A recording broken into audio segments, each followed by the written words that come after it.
47ல ரியாவும் ராஜுவும் வெற்றியையும் உத்தமனையும் கூப்பிட்டு விட்டுருக்காங்க. எல்லாரும் அந்த மீட்டிங் ரூமில் நிற்கிறாங்க. ரகுபதி சார்க்காக வெயிட் பண்ணிட்டு இருக்காங்க. அப்போ உத்தமன் வந்து வெற்றி கிட்ட சொல்றாரு, டே என்னடா தப்பு பண்ண, ஒழுங்காக சொல்லி தரடா. நீ ஃபஸ்ட்டே சொன்னா நான் ஏதாச்சும் எப்படி மேக்கப் பண்ணணும்னு சொல்லி ரெடியாச்சும் பண்ண வேண்டாம், சடனாக எனக்கு எதுவும் வரவும் வராதுடா அப்படின்னு சொல்லிட்டு இருக்காரு. அப்போ வந்து வெற்றி இல்லை சார் நான் எந்த தப்பும் பண்ணலன்னு சொல்லிட்டு இருக்காரு. அப்போ கரெக்டாக ரகுபதி சார் என்ட்ரி கொடுக்குறாரு. என்ட்ரி கொடுத்துட்டு என்ன சொல்கிறாருன்னா, ஒன்றும் பெரிய விஷயம்லாம் ஒன்றும் கிடையாது, நம்ம ரிசார்ட்டில் புதுசாக பேண்ட்ரி ஓப்பன் பண்ண போகிறோம்.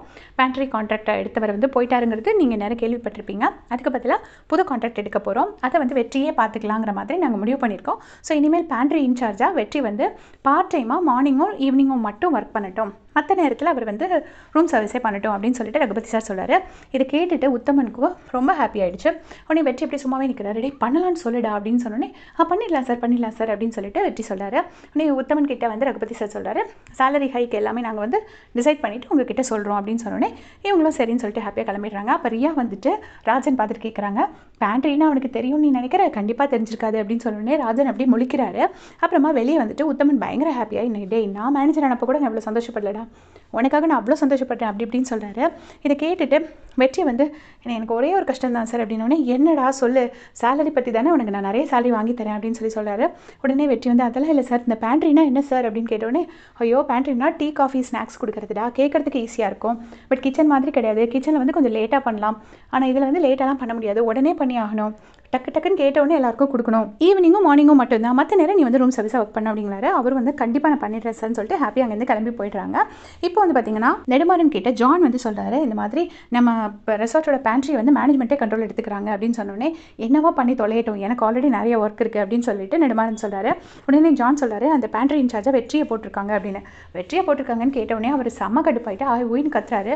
அதை எப்படி வெற்றியை போடுவாங்க, அவன் ஒரு கல்பிரிட், அவன் தப்பு பண்ணிட்டு போலீஸ் கேஸ்ன்னு உள்ளே போனவன், அவனை போய் இன்சார்ஜை போட்டு அப்புறம் எனக்கு என்ன மரியாதை அப்படி இப்படின்னு சொல்லி பயங்கரமாக கத்துறாரு. கத்திட்டு ஜானும் பயந்து அந்த இடத்த விட்டு கிளம்பிடுறாரு. இப்போ ஷிபு அந்த மியூசிக் டைரக்டர் இருக்கார்ல, அவர் வந்து வெற்றிக்கு கால் பண்ணுறாரு. வெற்றிக்கு கால் பண்ணி, நீங்கள் வர முடியுமா, நேற்று ஒரு பொண்ணோட வாய்ஸ் காமிச்சிங்கல்ல, அந்த பொண்ணு என்னோட சாங்க்கு கரெக்டாக வருவா அப்படின்னு எனக்கு தோணுது, இங்கே வர முடியுமான்னு கேட்டோடனே இவரும் போகிறாரு. போனோடனே என்னாச்சு அப்படின்னு பார்த்தீங்கன்னா, இந்த மாதிரி யார் அந்த பொண்ணு அப்படின்னு கேட்டோடனே வெற்றி வந்துட்டு ஐஷு பாடுற வீடியோவை காமிக்கிறாங்க. இவங்க நம்ம ரெசார்ட்டில் ஷெஃபாக இருக்கிறவங்க தானே அப்படின்னு சொன்னோன்னே, ஆமாம் ஷெஃபாக தான் இருக்காங்க, இவங்க வெறும் ஷெஃப் மட்டும் கிடையாது, ஷெஃப் நெடுமாறனோட பொண்ணு அப்படின்னு சொன்னோன்னே, இவங்க வாய்ஸ் எங்கேயோ கேட்டிருக்கேனே அப்படிங்கிற மாதிரிலாம் சொல்கிறாரு. சொல்லிவிட்டு இவங்க வந்து கண்டிப்பாக நம்மளோட சினி இண்டஸ்ட்ரி மிஸ் பண்ணவே கூடாது, இவங்க ஒரு சிங்கிங் சென்சேஷன், இவங்க ஒரு சூப்பர் சிங்கர், கண்டிப்பாக இவங்களுக்கு நான் சான்ஸ் கொடுத்து இவங்களை பெரிய சிங்கர் ஆக்குவேன் அப்படின்னு சொல்லிட்டு ஷிபு வந்து சூப்பராக பேசுகிறாரு. இதை கேட்டு வெற்றிக்கு ரொம்ப ஹாப்பி ஆகுது. அப்படி போயிடுறாரு. இப்போ ரியாவும் ஐஷுவும் பேசிகிட்டு இருக்காங்க.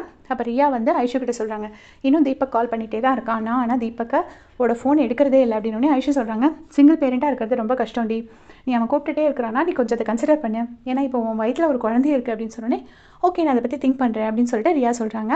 அந்த டைம் ரியா வந்து பேபி மூமெண்ட்ஸ் ஃபீல் பண்ணுறாங்க. உடனே ஐஷுவும் வந்துட்டு, நீ வெளியே வந்து உங்கள் அம்மாவை சமாதானப்படுத்த, உங்கள் அம்மா எப்போவுமே கன்ஃபியூஸ்டாக இருக்கா, அது வரைக்கும் அக்கா உனக்காக வெயிட் பண்ணுவேன் அப்படின்னு சொன்னோன்னே, நீ அக்கா வாடி, நீ ஆன்ட்டி அப்படின்னு சொல்லிட்டு ரியா வந்து ஐஷுவை டீஸ் பண்ணுறாங்க. ரெண்டு பேரும் அப்படி ஜாலியாக போகிறாங்க.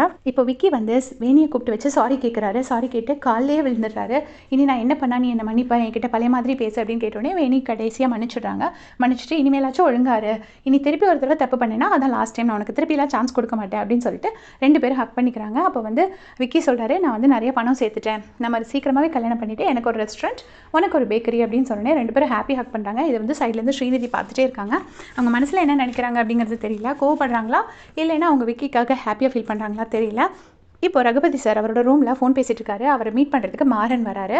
மாறன் வந்துட்டு என்ன சொல்கிறாரு அப்படின்னா, சார் நான் பேண்ட்ரி பற்றி தான் பேச வந்தேன், இந்த மாதிரி பேண்ட்ரி இன்சார்ஜாக நீங்கள் வெற்றியை போட்டிருக்கீங்கன்னு கேள்விப்பட்டேன், ஏன் சார் இந்த மாதிரிலாம் பண்ணுறீங்க, எனக்கு தெரியும் உங்களுக்கு சிதம்பரம்னா வசதி, சிதம்பரத்துக்காக தானே நீங்கள் இந்த மாதிரிலாம் பண்ணுறீங்க, சிதம்பரம் சன்னு தானே பண்ணுறீங்க அப்படின்னோடனே, சார் அப்படிலாம் இல்லை, அவனுக்கு குக்கிங்கில் ரொம்ப இன்ட்ரெஸ்ட் இருக்குது, அவன் மனசார மன்னிப்பு கேட்டால் எல்லாமே சேர்ந்து தான் நான் கொடுக்குறேன் அப்படின்னோடனே, அவன் போலீஸ் ஸ்டேஷன் வேறு போன கல்பிரிட், அவனுக்கு போய் நீங்கள் இப்படி ஒரு சான்ஸ் கொடுத்தீங்கன்னா அது எவ்வளோ பெரிய இது, நீங்கள் வந்து எடுத்த டிசிஷன் கண்டிப்பாக தப்பு, நீங்கள் கொஞ்சம் திங்க் பண்ணி பாருங்கள், திங்க் பண்ணி பார்த்துட்டு அதுக்கப்புறமா முடிவுங்க அப்படின்னு சொல்லிட்டு நெடுமாறன் பக்கமாக கிளம்பிடுறாரு. பட் ரகுபதி சார் அவரோட முடிவை மாற்றுறது மாதிரி இல்லை பார்க்குறதுக்கு.